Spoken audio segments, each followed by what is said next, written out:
আসলে কি বলবো? মানে যেহেতু আমি এখন সোশ্যাল মিডিয়াতে কাজ করছি, আমি প্রতিদিন কি করি সবাই সব জানে। সবাই মানে সবকিছুই সবাইকে শেয়ার করি। এইজন্য বলছি, মানে একটা বাবা-মার ক্ষেত্রে মেয়েকে দূরে রাখা যে কত কষ্টের, সেটা আমি কি বলবো? আমি তো কখনো আমার মেয়ে দুটোকে ছেড়ে কোথাও থাকিনি। কোথাও না। মানে আমার সঙ্গে আছেই। আর এই ফার্স্ট মানে অ্যাডমিশন কোচিং এর জন্য বড় মেয়েকে আমি ঢাকায় রাখতে যাব। এটা ভাবতেই আমার কেমন জানি লাগতেছে। আমি কিভাবে থাকবো?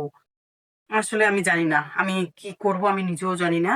যাই হোক, এখন যেহেতু এটা রাখতে হবে, আর হচ্ছে মেয়ে যাবে জন্য আমি যে কাপড়-চোপড় সব করছি, রেডি করছি। এখনো দেরি আছে ৩ তারিখে, সেপ্টেম্বরের ৩ তারিখে। কিন্তু এই কাপড়গুলো দেখছি কি, কি আছে নাই, কি, কি বানাতে হবে। এইজন্যই এগুলোন সব করছি, গোছগাছ করছি আরকি। আর হচ্ছে সবাই আমার মেয়েটার জন্য দোয়া করবেন। ও যেন একা থাকতে পারে।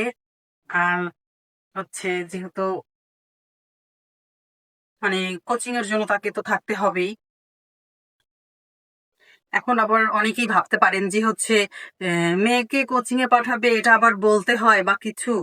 আসলে এটা বলতে হয় এটা না। আমি যেহেতু ভিডিও তৈরি করি, আমি সবকিছুই আপনাদের সঙ্গে শেয়ার করি। সেজন্যই ভিডিও বানানো। আমার তো একটা টপিক লাগবে ভিডিও বানানোর। তাই আমি ভাবলাম যে যেহেতু মেয়েকে পাঠাবো, আপনারাও একটু আপনাদেরকেও জানানো উচিত। সবাই আমার আমার ফলোয়ার্সরাই তো আমার ভালোবাসার মানুষ। আমার আমার ভিডিও যারা দেখে, যারা হচ্ছে আমার সঙ্গে আছে তাদেরকে তো আমার অনেক, অনেক তাদের জন্য আমার অনেক ভালোবাসা। কারণ তারা ছাড়া তো আসলে আমি একা চলতে পারবো না। আমার ফলোয়ার্সরাই আমার আপন মানুষ। আর আপনাদেরকে সবকিছু শেয়ার করব। কি, কি করব না করব, কবে ঢাকা যাচ্ছি হচ্ছে ৩ তারিখে। এত আগে বললামই তো, এত আগে হচ্ছে গোছগাছ করানোর কারণ হচ্ছে কি, কি আছে নাই সবকিছু দেখছি আরকি। কি, কি বানাতে হবে এইজন্যই। আরো অনেক কিছু কিনতে হবে, লাগেজ কিনতে হবে। তারপর হচ্ছে ও ওখানে যাবে, ওখানে নাকি বলছে সবার আরকি পার্সোনাল একটা করে ছোট ফ্যান লাগবে।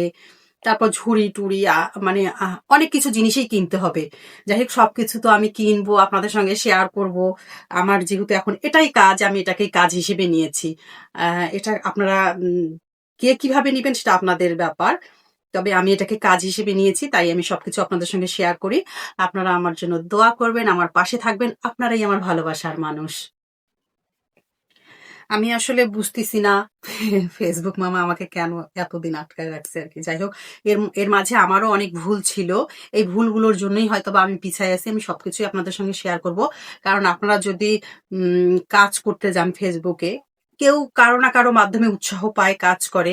আমার মাধ্যমে কেউ পেতে পারে। আমিও যেমন কারো মাধ্যমে পেয়েছি। তাই আমি আসলে আমার ভুলগুলো বলব, পরে বলব। আপনারা শুধু দোয়া করবেন আমার যেন ভালো কিছু হয়। তারপর আমি যেদিন সফল হব সেদিন আমি সবকিছু আপনাদের সঙ্গে শেয়ার করব। কারণ আপনারাই আমার ভালোবাসার মানুষ। ওকে? বাই।